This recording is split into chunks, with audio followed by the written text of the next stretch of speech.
बिहार विधानसभा चुनाव को लेकर तैयारियां तेज हो गई हैं। इस बीच किसी न किसी बात को लेकर सीएम नीतीश कुमार चर्चा में आ जाते हैं, तो वहीं एक बार फिर सीएम ने ऐसा कुछ किया जिसे लेकर वो चर्चा का विषय बने हुए हैं। दरअसल पटना के ललित नारायण मिश्र आर्थिक विकास एवं सामाजिक परिवर्तन संस्थान में वो एक कार्यक्रम में शामिल हुए।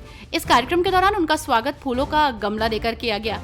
शिक्षा विभाग के अपर मुख्य सचिव डॉक्टर एस सिद्धार्थ ने उनका स्वागत गमला देकर किया, तो सीएम नीतीश ने तत्काल ही वो गमला उनके सिर पर रख दिया। कांग्रेस नेता सुरेंद्र राजपूत ने एक बार फिर प्रधानमंत्री नरेंद्र मोदी पर निशाना साधा। उन्होंने पीएम मोदी पर निशाना साधते हुए कहा कि पाकिस्तान के खिलाफ निर्णायक कार्रवाई ट्रंप के दबाव में रोकी गई थी।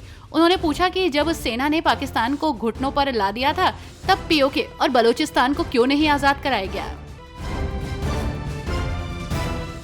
आरजेडी सुप्रीमो लालू प्रसाद यादव के बड़े बेटे तेज प्रताप यादव इन दिनों अपने नए कारनामे से सुर्खियों में बने हुए हैं। पिता की फटकार के बाद अन्य नेताओं की भी आलोचना का सामना करना पड़ रहा है। तो वहीं इसी बीच आरजेडी प्रमुख लालू प्रसाद यादव के जरिए तेज प्रताप यादव को पार्टी से निकाले जाने पर बीजेपी नेता मुख्तार अब्बास नकवी ने कहा कि ये इनके परिवार की पार्टी है। इनका परिवार और पार्टी एक ही है। पार्टी में समय समय पर इस तरह की चीजें दिखती रहती हैं। इस पर हम क्या कहें। अपने कामकाज पर बोलते हुए दिल्ली की मुख्यमंत्री रेखा गुप्ता ने कहा, दिल्ली सरकार इन 100 दिनों में लगातार काम कर रही है। 30 तारीख को जब हमारी सरकार के 100 दिन पूरे हो जाएंगे, तो हम 31 तारीख को अपना रिपोर्ट कार्ड भी जनता को सौंप देंगे। हमने जो भी काम किए हैं उसका ब्यौरा देंगे। दिल्ली सालों से जलभराव की समस्या से जूझ रही थी, लेकिन इस बार 3 रिकॉर्ड तोड़ बारिश के बाद भी शहर में स्थिति नियंत्रण में थी और 1 घंटे के भीतर पानी निकल गया। दिल्ली में जितनी डिसिल्टिंग हुई है वो ऐतिहासिक है।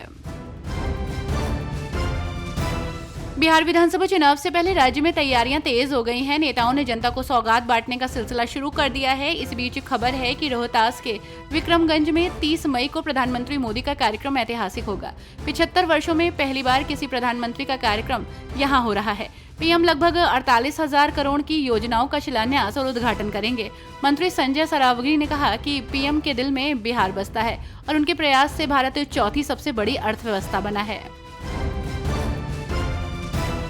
दाहोद में आधुनिक इलेक्ट्रिक इंजन फैक्ट्री के रूप में प्रधानमंत्री नरेंद्र मोदी द्वारा दिए गए विशेष उपहार पर केंद्रीय मंत्री अश्विनी वैष्णव ने पीएम के प्रयास और उनके विजन की सराहना की और जनसभा को संबोधित करते हुए कहा, 2022 में पीएम मोदी ने फैसला किया कि दाहोद में आधुनिक इलेक्ट्रिक इंजन बनाए जाएंगे और 2023 में काम शुरू हो गया और आज एक आधुनिक फैक्ट्री बनकर तैयार है।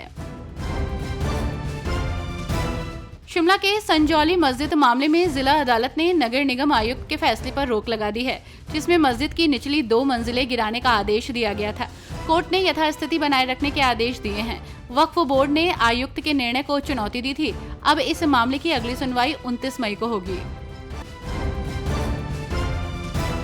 बिहार में एक तरफ जहां चुनाव को लेकर मामला गर्म चल रहा है, तो वहीं दूसरी तरफ तेज प्रताप यादव की गर्लफ्रेंड का मामला सामने आने के बाद सियासी पारा हाई है।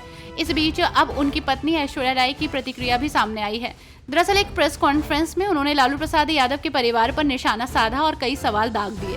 उन्होंने पत्नी होने के नाते कई जायज सवाल लालू फैमिली से पूछ लिए। उन्होंने साफ कहा कि जब सबको पता था तो मेरी जिंदगी क्यों बर्बाद की गई। केंद्र सरकार ने पूरे देश में जातिगत जनगणना करने की बात कही है। इस खबर के बाद राजनीति में तेजी आ गई है। कांग्रेस पार्टी ने सरना धर्म कोड लागू करने की मांग की है और इस वजह से आज झारखंड में कांग्रेस ने राजभवन तक मार्च निकाला। ऐसे में पूर्व मुख्यमंत्री रघुवर दास ने कांग्रेस पर हमला बोलते हुए कहा कि कांग्रेस का असली मकसद लोगों को धोखा देना है। उन्होंने कहा कि कांग्रेस ने आदिवासी समाज के साथ धोखा किया है, लेकिन अब वे खुद को उनके हितैषी दिखा रहे हैं कि जनता को धोखा देना बंद करें। सरकार सब देख रही है।